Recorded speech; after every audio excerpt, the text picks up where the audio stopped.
September 17, 1944.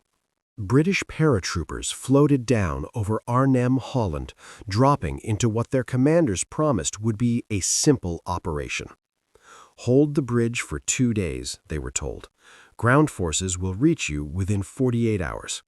The paratroopers believed it. They had no reason not to. 10 days later, of the 10,000 men who landed at Arnhem, only 2,000 escaped alive. The rest were killed or captured, and the ground forces never came. One survivor, years later, would write in his memoir a single devastating line. "We were told relief would come in 2 days. It never came, and every man who died after day 2 died waiting for a lie." This is the story of Operation Market Garden, the Allied operation where British and American command coordination failed so completely that it left an entire airborne division to fight alone, surrounded and abandoned. By September 1944, the Allies had liberated France faster than anyone expected. Paris was free. German forces were in retreat. Victory seemed close. Field Marshal Montgomery proposed an audacious plan, Operation Market Garden. Allied paratroopers would drop behind German lines in Holland, seize a series of bridges across major rivers, and create a corridor for British ground forces to drive straight into Germany's industrial heartland. Done correctly, Montgomery argued, the war could end by Christmas. American generals had doubts. They questioned whether a single narrow road could support the operation. They worried about intelligence reports showing German armor near Arnhem. But Montgomery insisted, and Eisenhower, trying to balance British and American interests, approved the operation. The plan required a perfect coordination. Paratroopers would drop at 3 locations: Eindhoven, Nijmegen, and Arnhem. American paratroopers would take Eindhoven and Nijmegen, the closer bridges. British paratroopers would take Arnhem, the farthest objective, and hold it for 2 days until the British 30 Corps arrived on the ground. 2 days, that was the promise. On paper, it looked achievable. British ground forces would advance up a single highway, Highway 69, linking with each airborne unit in sequence. But that single highway became the first problem no one wanted to acknowledge. Highway 69 was barely wide enough for 2 vehicles to pass each other. When British 30 Corps began its advance, the road immediately became a bottleneck. Tanks, supply trucks, and infantry all competed for space on a single narrow route.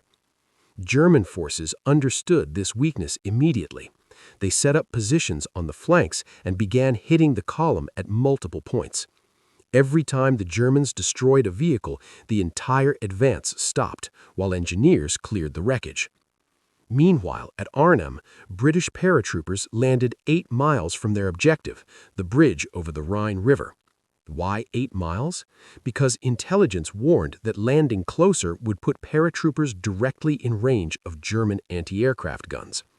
So instead, they landed in open country and had to march to the bridge, losing precious time and the element of surprise. By the time the first British paratroopers reached Arnhem Bridge, German forces were already responding. And those German forces included something Allied intelligence had either missed or ignored: 2 SS Panzer divisions refitting near Arnhem after heavy losses on the Eastern Front.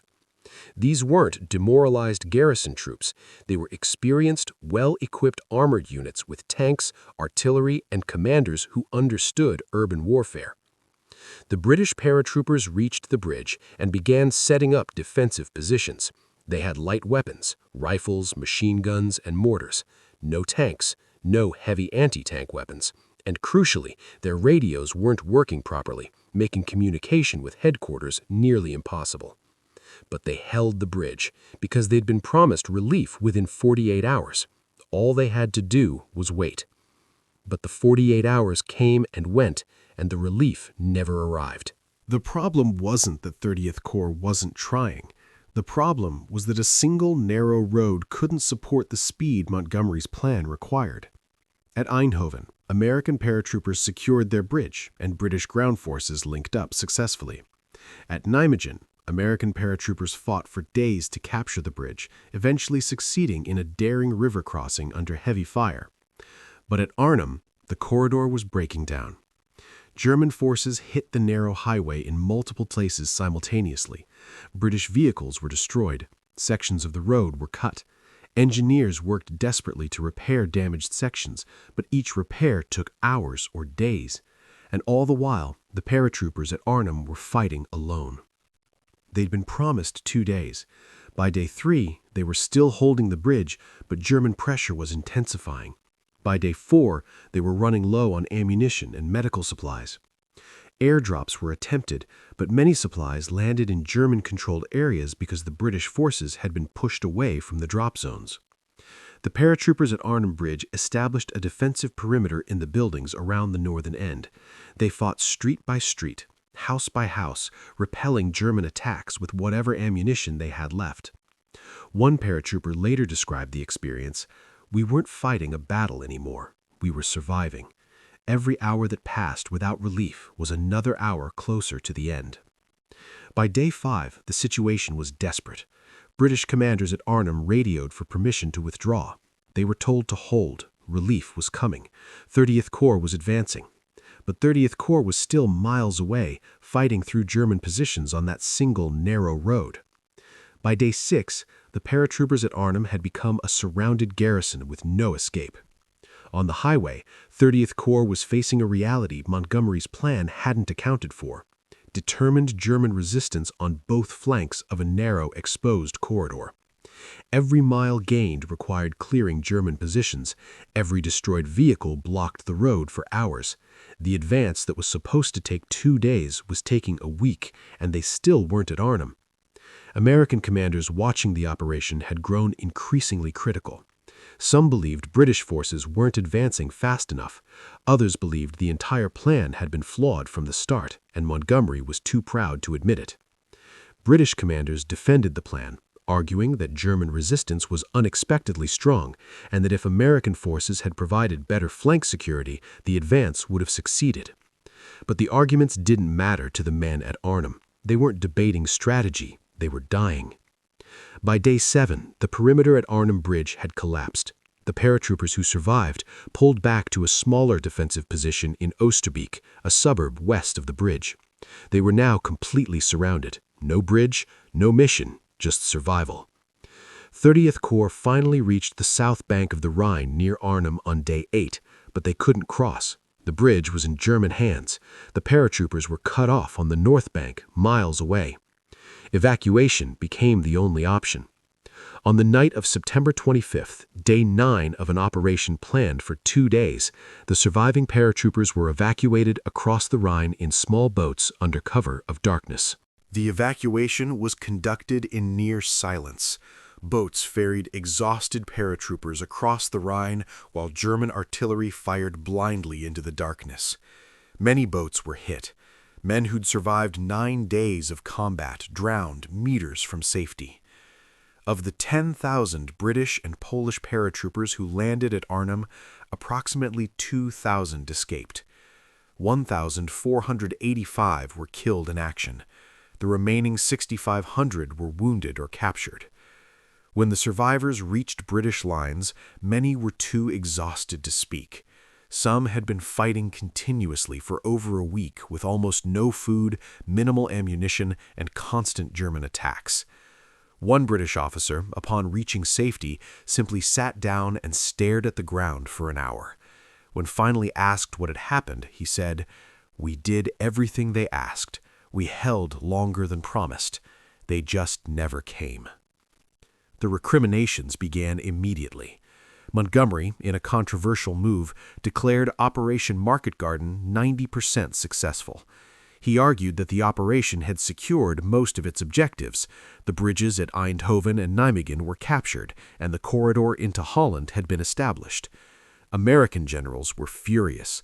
They pointed out that losing 8,000 men to secure 2 bridges while abandoning the third couldn't reasonably be called successful. British commanders defended Montgomery, arguing that if American forces had provided better support on the flanks or if supplies had been delivered more efficiently, the operation would have succeeded completely. This argument didn't end in 1944. It was written into NATO's DNA.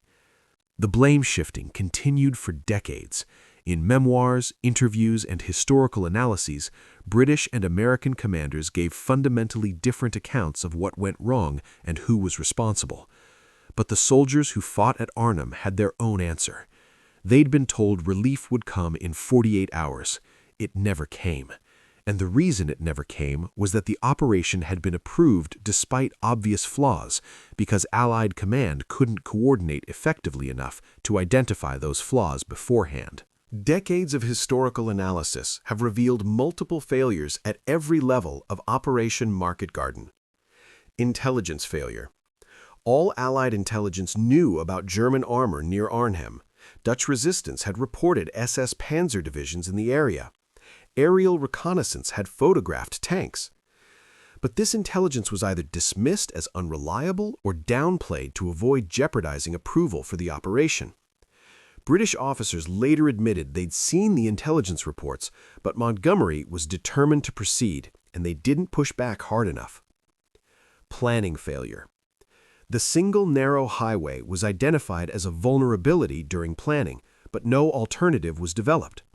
The assumption was that speed and surprise would overcome the limitation. When speed proved impossible due to German resistance, the entire plan collapsed. Coordination failure. British and American forces were supposedly operating under unified command, but in practice, coordination broke down repeatedly. Supply priorities conflicted. Flank security wasn't adequately coordinated. Communication between British 30 Corps and American airborne units at Nijmegen had critical delays. The operation required perfect synchronization between multiple national forces, different branches of service, and complex logistics. Allied command structure in 1944 wasn't designed for that level of coordination. Command failure. Montgomery approved the operation despite warnings from his own staff. American generals approved it because Eisenhower was trying to balance British and American strategic demands. The operation proceeded not because it was sound, but because it was politically necessary to show Allied unity and give Montgomery a chance to prove his concentrated thrust strategy could work. This is the moment NATO's designers were most afraid of repeating. When NATO was established in 1949, Operation Market Garden was studied extensively. The question wasn't what went wrong tactically. The question was, how do we prevent this kind of politically driven military disaster from happening again? The answer shaped modern alliance warfare. NATO's founders studied Arnhem and drew specific conclusions. First, operations cannot be approved to satisfy political balance between allies. If a plan is flawed, it must be rejected regardless of which nation proposed it. NATO created formal review processes where operations are evaluated by military professionals from all member nations before political approval. Second, intelligence cannot be dismissed to support a preferred narrative. The warning signs at Arnhem were ignored because they contradicted what commanders wanted to believe. NATO established joint intelligence assessment procedures where multiple nations verify critical information before operations proceed. Third, single points of failure must be identified and addressed. The single highway to Arnhem was an obvious vulnerability that wasn't adequately planned for. NATO operational planning requires multiple contingency plans and alternative routes of advance. Fourth, coordination cannot be assumed. It must be built into command structure. Allied forces at Market Garden were supposed to coordinate. In practice, coordination failed repeatedly. NATO created integrated command structures where forces from different nations train together, plan together, and fight together under unified command from the start. The paratroopers at Arnhem paid with their lives for lessons that shaped how alliances conduct warfare for the next 75 years. One survivor, speaking in 1994 on the 50th anniversary, said something profound. "We were told we failed, but I think we succeeded in teaching the world how not to fight a war. Nobody after us should have to wait for relief that never comes." The truth is that Arnhem succeeded and failed simultaneously. It failed as a military operation. It succeeded as a lesson that prevented future generations from repeating the same mistakes. The men who fought there didn't die for nothing. They died so that NATO could learn what happens when alliance coordination fails under pressure. Next time, we'll examine the other major Allied operation that descended into chaos, the race to close the Falaise Gap, where British and American forces failed to trap 100,000 German soldiers because they couldn't coordinate a simple pincer movement.